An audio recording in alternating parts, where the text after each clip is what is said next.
व्यक्तिगत मांग वक्र वह वक्र है जो किसी वस्तु की विविध कीमतों पर उपभोक्ता द्वारा उस वस्तु की मांगी गई मात्रा को प्रकट करता है। व्यक्तिगत मांग वक्र इंडिविजुअल डिमांड कर्व। व्यक्तिगत मांग वक्र वह वक्र है जो किसी वस्तु की विभिन्न कीमतों पर एक उपभोक्ता द्वारा उस वस्तु की मांगी गई मात्राओं को प्रकट करती है। बाजार मांग वक्र मार्केट डिमांड कर्व। बाजार मांग वक्र वह वक्र है जो किसी वस्तु की विभिन्न कीमतों पर बाजार के सभी उपभोक्ताओं द्वारा मांगी गई मात्राओं को प्रकट करता है। बाजार मांग वक्र व्यक्तिगत मांग वक्रों का क्षैतिज योग हॉरिजॉन्टल सम्मेशन होता है। मांग का नियम लॉ ऑफ डिमांड। मांग का नियम वस्तु की कीमत तथा उसकी मांगी गई मात्रा के बीच विपरीत संबंध को व्यक्त करता है। इसका अर्थ है कि अन्य बातें समान रहने पर किसी वस्तु की कीमत के बढ़ने पर उसकी मांग घटती है तथा कीमत के घटने पर मांग बढ़ती है। मांग वक्र का ढलान ऋणात्मक क्यों होता है? Why does demand curve slope downward? मांग वक्र के ऋणात्मक ढलान अथवा मांग के नियम के लागू होने के कई कारण हैं, जैसे घटती सीमांत उपयोगिता का नियम, अन्य प्रभाव, प्रतिस्थापन प्रभाव, उपभोक्ता की संख्याओं में परिवर्तन, मांग के नियम के अपवाद, exception to the law of demand, exception to the law of demand. मांग का नियम निम्नलिखित स्थिति में लागू होता है: भविष्य में कीमत में वृद्धि की संभावना।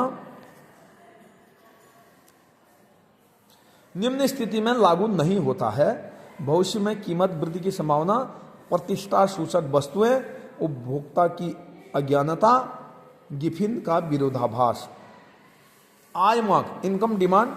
आय मांग का अर्थ है वस्तुओं और सेवाओं की उन मात्राओं से लगाया जाता है जो अन्य बातों के समान रहने की दशा में उपभोक्ता दी गई समयावधि में अपने आय के विभिन्न स्तरों पर खरीदने की क्षमता रखता है।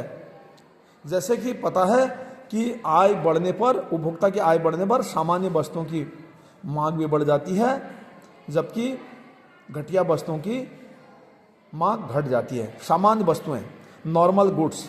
सामान्य वस्तुएं ऐसी वस्तुएं हैं जिनका आय प्रभाव धनात्मक तथा कीमत प्रभाव ऋणात्मक होता है। कहने का मतलब है कि उपभोक्ता की आय बढ़ने पर सामान्य वस्तुओं की मांग भी बढ़ जाती है और अगला निम्न कोटि वस्तुएं। निम्न कोटि वस्तुएं ऐसी वस्तुएं हैं जिसका आय प्रभाव ऋणात्मक होता है, यानी उपभोक्ता की आय बढ़ने पर निम्न कोटि की वस्तुओं की मांग भी घट जाती है। गिफिन वस्तुएं। गिफिन वस्तु ऐसी निम्न कोटि की वस्तु हैं जिसका आय प्रभाव ऋणात्मक तथा कीमत प्रभाव धनात्मक होता है। गिफिन वस्तु पर मांग का नियम लागू नहीं होता, यानी गिफिन वस्तुओं, अगर उपभोक्ता की आय बढ़ जाती है तो गिफिन वस्तुओं की मांग भी घट जाती है, और गिफिन वस्तुओं की अगर कीमत बढ़ती है तो उपभोक्ता इनकी मांग को बढ़ा देता है और इनमें मांग का नियम लागू नहीं होता है। संबंधित वस्तुएं रिलेटेड गुड्स। संबंधित वस्तुएं तब संबंधित होती हैं एक वस्तु की कीमत दूसरी वस्तु की मांग को प्रभावित करती है। संबंधित वस्तुएं यानी स्थानापन्न वस्तु तथा पूरक वस्तुएं संबंधित वस्तुएं कही जाती हैं। एक वस्तु की मांग दूसरी वस्तु की मांग में वृद्धि या कमी लाती है, यानी अगर चाय और कॉफ़ी, अगर चाय की कीमत बढ़ जाती है, कॉफ़ी की कीमत स्थिर रहती है, तो ऐसी स्थिति में चाय के स्थान पर कॉफ़ी का अधिक मांग बढ़ जाती है।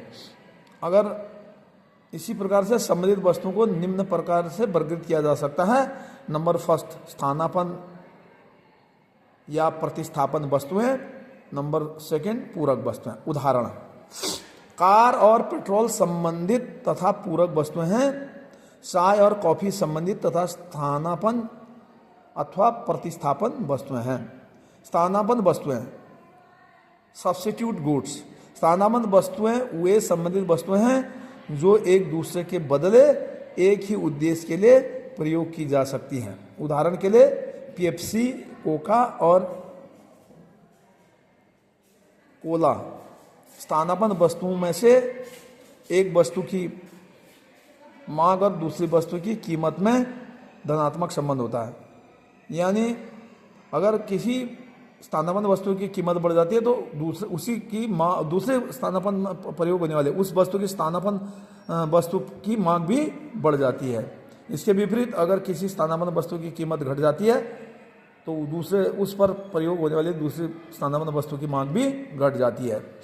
अर्थात एक वस्तु की कीमत बढ़ने पर उसकी स्थानापन्न वस्तु की मांग बढ़ती है तथा कीमत कम होने पर मांग कम होती है। पूरक वस्तुएं वे वस्तुएं जो किसी आवश्यकता को संयुक्त रूप से संतुष्ट करती हैं, जैसे पेन और स्याही।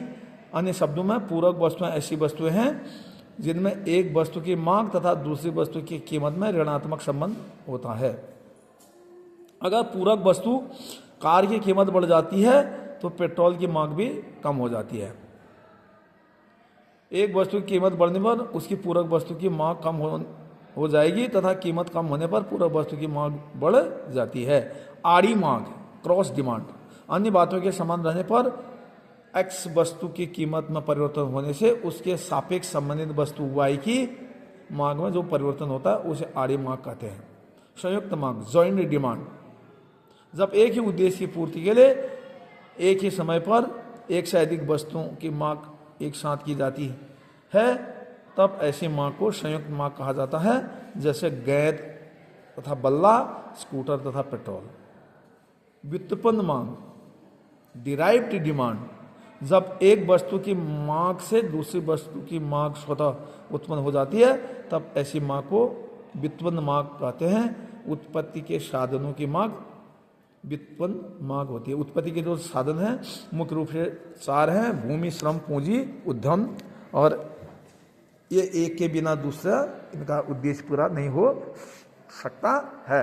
मांग वक्र का संचलन, movement along the demand curve.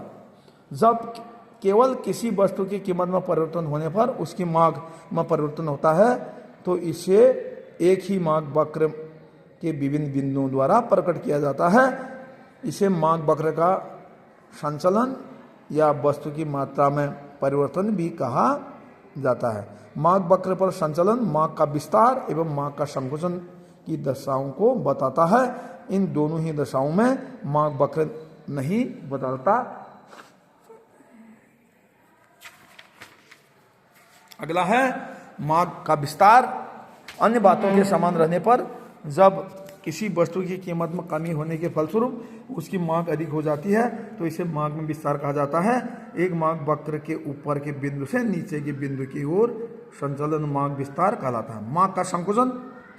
अन्य बातों के समान रहने पर जब किसी वस्तु की कीमत में वृद्धि होने के कारण उसकी मांग कम हो जाती है तो उसे मांग होने वाले कमी को मांग का संकुचन कहते हैं। एक मांग वक्र के नीचे के बिंदु से ऊपर के बिंदु की ओर संचलन मांग वक्र का संकुचन कहलाता है।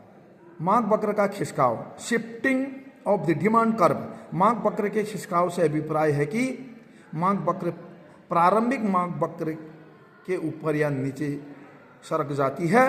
इस प्रकार का परिवर्तन तब आता है जब कीमत के अतिरिक्त दूसरे तत्वों जैसे आय, फैशन आदि में परिवर्तन होने से मांग कम या अधिक हो जाती है। मांग वक्र का खिसकाव मांग में वृद्धि एवं मांग में कमी की दशाओं को बताता है। इन दोनों दशाओं में मांग वक्र बदल जाता है।